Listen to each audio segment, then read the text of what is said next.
Hola, hola les amis.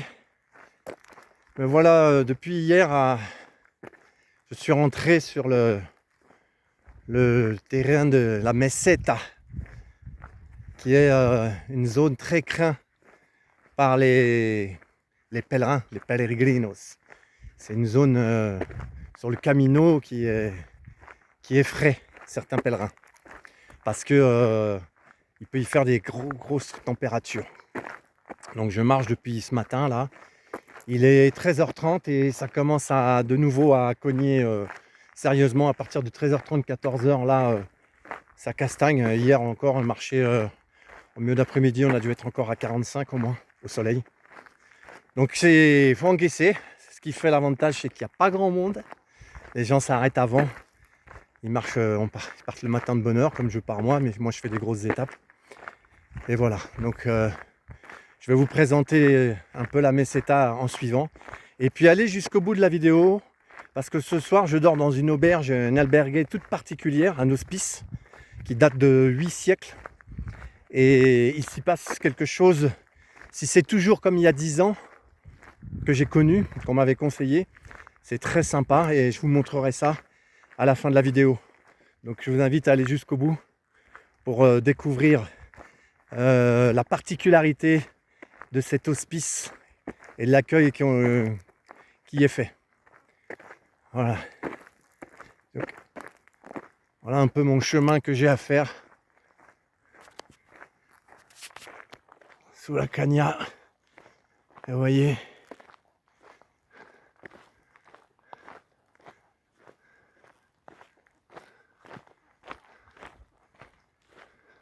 je peux vous dire que là ça chauffe hein, avec le chemin qui est blanc là, la réverbération.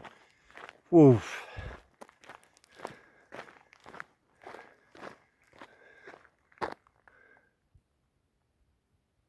Il n'y a pas un bruit aussi. Quand je m'arrête, c'est silence total. Et c'est agréable.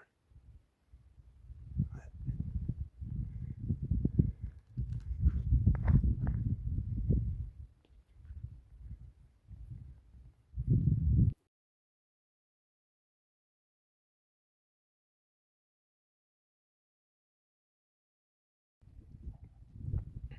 Alors là, on peut voir ce qu'on appelle la meseta.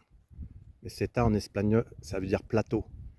Donc c'est une zone semi-aride où il peut y avoir des températures extrêmes en été. Qui peut monter à 50-55 degrés et qui est donc la meseta est redoutée par les pèlerins.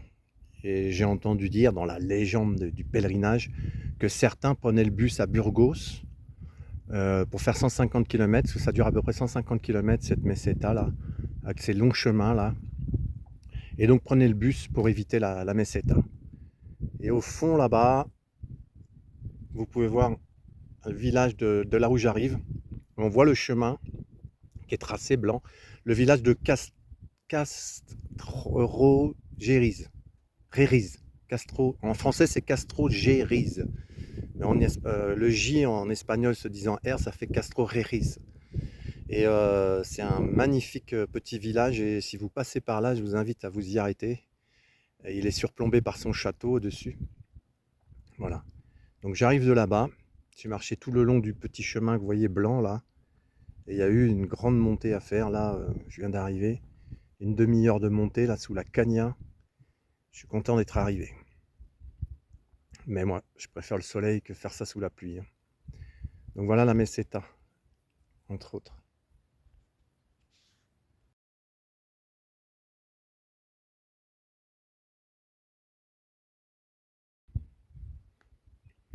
Et voilà la suite. Là maintenant, je vais descendre de l'autre côté de la colline que je viens de monter. Et vous voyez cette grande étendue là. Et on peut voir encore le chemin blanc là que je vais devoir suivre. Qui va sûrement jusqu'au prochain village qu'on voit au loin là-bas.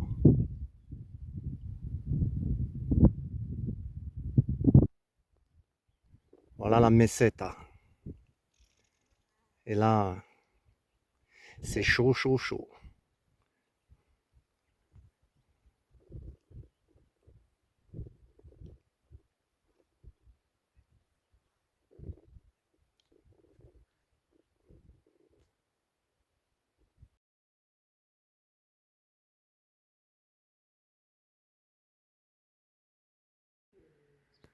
Alors les amis, voilà la petite surprise que je voulais vous montrer. C'est exceptionnel cet endroit. Ça faisait partie des incontournables là où je voulais m'arrêter, parce qu'il y a 10 ans, je m'y suis arrêté. J'ai eu la chance que quelqu'un me dise en fait ce qui s'y passe. Vous le verrez à la suite de la vidéo. Mais déjà, je vais vous présenter le lieu. C'est un hospice donc qui date de 1000 ans et qui accueillait les pèlerins déjà depuis 1000 ans. 1000 ans. L'hospice Saint-Nicolas. Donc voilà. Donc il y a 10 ans, c'était complet. Et là, pour l'instant, nous sommes que 3, plus les 2 hospitaliers.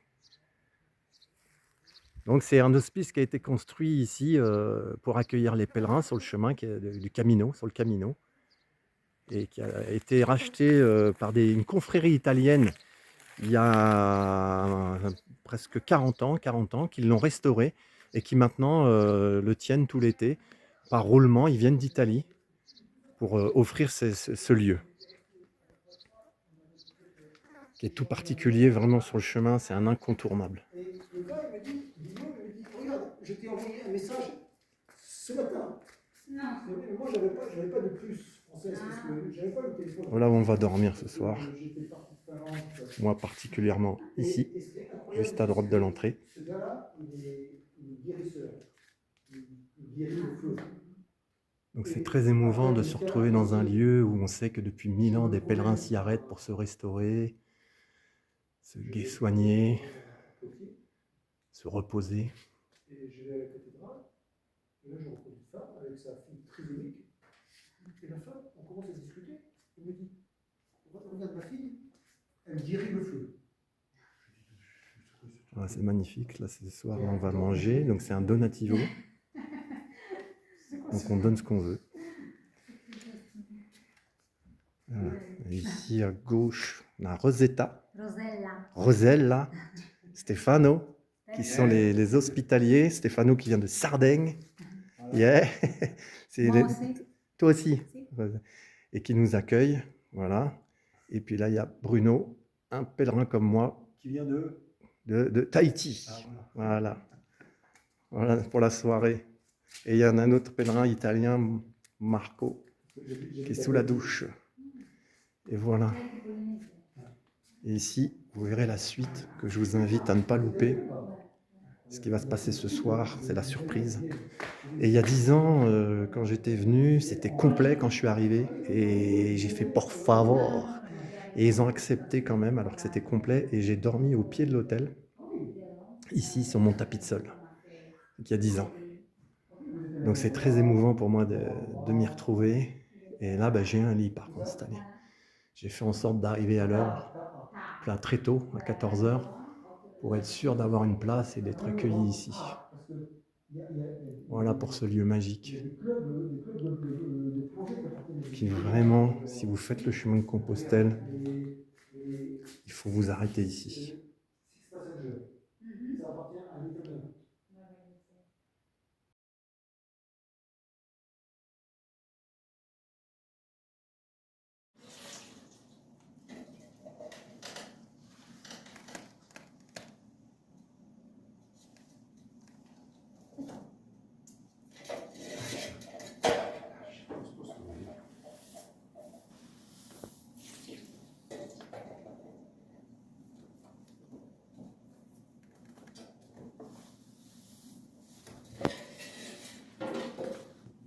Bruno.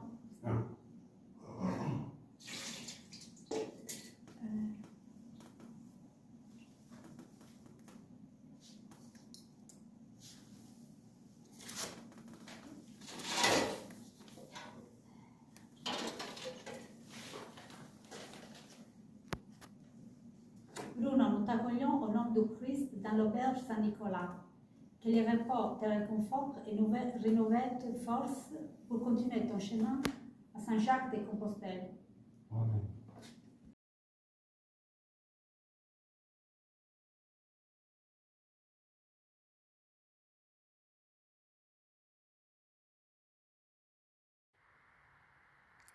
Voilà les amis, la petite surprise de ce lieu. C'est quelque chose qui se faisait au Moyen Âge, de nettoyer les pieds du pèlerin et de le baiser. C'est un signe d'humilité pour celui qui le fait, ou pour celle qui l'a fait là ce soir, et aussi un signe d'humilité pour celui qui reçoit, d'accepter de se laisser baiser le pied. Voilà, c'est très fort, j'en ai encore des frissons. C'est très émouvant. Ouais, cette femme qui s'agenouille, qui se met là et qui te lave le pied, qui te l'essuie et qui te le baise. Et après, il y a une prière, comme vous l'avez entendu, pour chaque personne pour lui souhaiter un buen camino. Voilà, et le protéger pour arriver jusqu'à Santiago. Voilà, donc si un jour vous faites le chemin de Compostelle, vraiment, il faut s'arrêter ici, à l'hospice San Antonio. Je m'ai perdu, c'est pas grave. Voilà, donc c'est tout particulier. Allez, c'est tout pour aujourd'hui et c'est déjà pas mal. Une super bise du cœur. On va aller manger ensemble maintenant, là, partager un repas et tout le monde est plein d'émotions, quoi. Je sais que derrière ça, après, il y a une complicité qui se crée avec les pèlerins, là. On a vécu quelque chose de très fort. Voilà, c'est beaucoup d'humilité à accueillir ça et c'est puissant, c'est puissant. Allez.